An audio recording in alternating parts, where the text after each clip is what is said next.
Mock drill का जो meeting है, इस मीटिंग का जो मकसद था उसको हम लोगों ने जो भी यहाँ ईटानगर के जितने भी स्टेक होल्डर्स हैं उनका साथ मीटिंग बैठा है। तो मैं अपना एसपी ईटानगर को रिक्वेस्ट करूँगा कि वो हमारा जो मॉक ड्रिल का आज जो डिस्कशन हुआ है इसको लेके वो कुछ बताएंगे।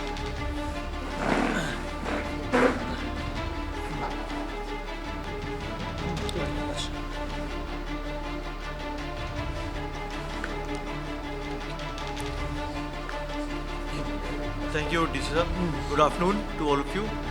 आज का जो मॉक ड्रिल है उसका मैं आउटलाइन एक बार सभी हमारे जो सिटीजन हैं ईटानगर के उन सब के लिए बता देता हूँ। जो मीटिंग में डिस्कस हुआ है और जिसके तहत हम काम करने वाले हैं वो ऐसा होने वाला है कि 7 o'clock आज 7 बजे एयर सायरन्स बजेंगे। एयर सायरन्स देख रहे हैं हम कौन कौन से बजाएंगे। एक पॉसिबिलिटी है जो स्मार्ट सिटी का जो हमारा कंट्रोल रूम है उसके जो सायरन्स है वो बजाएंगे, और इसके अलावा और कहीं भी अगर हमारे पास एयर हॉर्न है तो वो बजेंगे। एयर सायरन जैसे ही बजेगा उसका ये मतलब है कि एयर स्ट्राइक हो गया है। एयर स्ट्राइक का मतलब है कि कोई एनिमी प्लेन आया है और हमारे किसी इंस्टॉलेशन पे, किसी बिल्डिंग पे अटैक किया गया है थ्रू मिसाइल्स या थ्रू बॉम्ब्स, और उस बिल्डिंग को और उसके अंदर जितने भी हमारे सिविलियंस हैं उनको डैमेज किया गया है। ऐसा एक मॉक एक्सरसाइज प्लान है। 7 बजे एयर सायरन्स बजेगा। एयर सायरन बजते ही ब्लैकआउट प्रोसीडिंग शुरू होंगी। ब्लैकआउट प्रोसीडिंग में क्या होता है, जैसे ही एयर सायरन बजेगा जो हमारा इलेक्ट्रिसिटी डिपार्टमेंट है वो यहाँ की पूरी लाइट को काट देगा for a period of 1 hour। ये किया किस लिए जाता है? इसलिए किया जाता है कि जब एयर सायरन बजता है तो उसके 2 रीज़न्स होते हैं। पहला कि एक एयर स्ट्राइक हो चुका है और दूसरा और भी एयर स्ट्राइक होना बाकी है। तो इस टाइम पे जो हमारे सिविलियंस हैं, जो हमारी पॉपुलेस है, उसको यही हिदायत दी जाती है कि आप अपने घर के पर्दे लगा दीजिए, दरवाजे बंद कर दीजिए, अगर कोई लाइट ऑन है तो लाइट बंद कर दीजिए। ये इसलिए बताया जाता है कि एयर स्ट्राइक जब भी हो रही होती है तो वो ऐसी जगहों को टारगेट करता है जो वेल लिट या वेल इल्यूमिनेटेड है। तो सिविलियन कैजुअल्टीज़ को मिनिमल रखने के लिए यही बताया जाता है सभी हमारे सिविलियन, सभी हमारे लोगों को कि आप अपनी लाइटें बंद कर दीजिए, अपना पर्दा बंद कर दीजिए, दरवाज़ा बंद कर दीजिए और घर में आराम से बैठें। तब तक बैठें जब तक एयर सायरन ऑन है। जब एयर सायरन बंद हो जाएगा इसका मतलब खतरा टल चुका है। तब आप लाइट भी ऑन कर सकते हैं, पर्दे भी खोल सकते हैं, दरवाज़ा खोल के बाहर भी आ सकते हैं। तो 7 बजे जैसे एयर सायरन बजेगा उसके कुछ मिनट बाद ब्लैकआउट प्रोसीडिंग्स होंगी जिसके अंदर लाइट जनरली बुझा दी जाएगी, लाइट कनेक्शन काट दिया जाएगा 1 घंटे के लिए। और अगर किसी के पास इमरजेंसी लाइट से कोई डीजी सेट्स यूज़ कर रहा है इलेक्ट्रिसिटी के लिए तो उसको हिदायत दी जाती है कि आप उस टाइम पे उसको बंद कर दीजिए अपने अपने घरों में, अपने अपनी बिल्डिंग्स में, और टोटल ब्लैकआउट ऑब्जर्व कीजिए।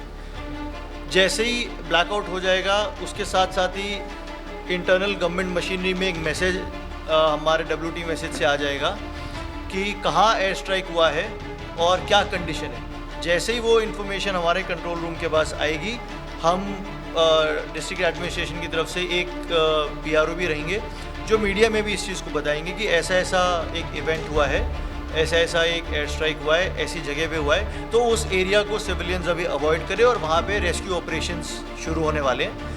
बाकी लोग चिंता ना करें, अपने अपने घरों में रहें और ब्लैकआउट प्रोसीडिंग्स को ऑब्जर्व करें। उसके बाद जहाँ पे वो एयर स्ट्राइक हुआ होगा वहाँ पे रेस्क्यू ऑपरेशन शुरू होंगे। सबसे पहले फायर एंड इमरजेंसी सर्विस वहाँ पहुँचेगा, SDRF से NDRF से वहाँ पे दस्ता पहुँचेगा, लोकल पुलिस का दस्ता वहाँ पहुँचेगा, हमारी जो सिस्टर एजेंसीज हैं ITBP और CRPF के लोग वहाँ पे पहुँचेंगे। पहले देखेंगे कि कहाँ डैमेज हुआ है। आज की मॉक एक्सरसाइज के लिए जो एरिया डिसाइड किया गया है मॉक ड्रिल के लिए वो KV2 रहेगा, जो चिंपू में हमारा KV2 है।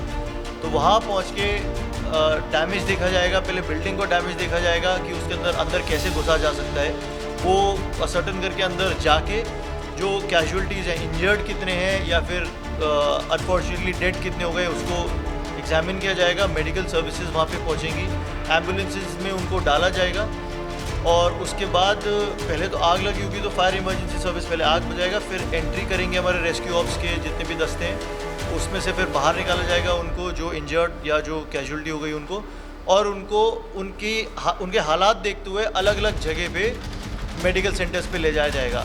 जो मेन मेडिकल सेंटर्स हैं वो आरके मिशन, हेमा और ट्रिम्स रहेंगे, लेकिन टेम्प्रेरी एक मेडिकल सेंटर जिसको ज़्यादा चोट नहीं लगी है, और हम ये चाहते हैं कि वो लोग मेन हॉस्पिटल्स में ना जाएं ताकि मेन हॉस्पिटल्स ओवर क्राउडेड ना हो।